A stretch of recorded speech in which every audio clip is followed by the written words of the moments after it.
Literal na sa patay nakahanap ng ikabubuhay ang apat na magkakaibigan sa Ilocos Norte. Sa Pampanga naman, level up na ang mga kabaong sa negosyo nagsimula noong dekada 70. Ang ilang hanap buhay sa patay, garantisado ring kita mo. May sasakyan, may magandang forma, pero hindi sila aakyat ng ligaw kundi teka. Sa punerarya ang punta? Sila ang tinaguriang funeral hunks ng Ilocos Norte. Magkakaibigang rumarakit sa punerarya na nagsimula lang daw sa biroan. Nagjo-joke lang kami na pwede ba kaming sumama ganto-ganto. Like, nagtatawanan lang kami.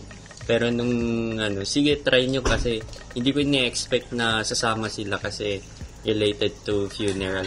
At hanggang ngayon, never daw nilang ginost ang trabaho sa patay na ikinabubuhay na nila sa loob ng 4 na taon. Hindi naman basta-basta napupulot ang pera na madali lang kunin yan. Ganun. Dapat alam mo rin paghirapan yun. Till death was part na nga rin ang peg ng kanilang friendship dahil looking forward sila na sabay-sabay na makapagtapos ng kolehiyo.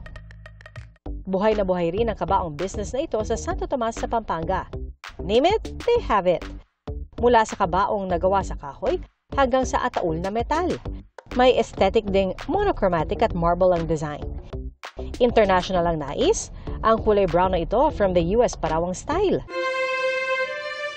Kung mahilig sa Disney princess sa mga yumao, mayroong Sleeping Beauty inspired na kabaong na may makukulay na LED lights. Solido lang yung trabaho namin. Talaga na walang papatay-patay sa industriyang ipinagmamalaki nila.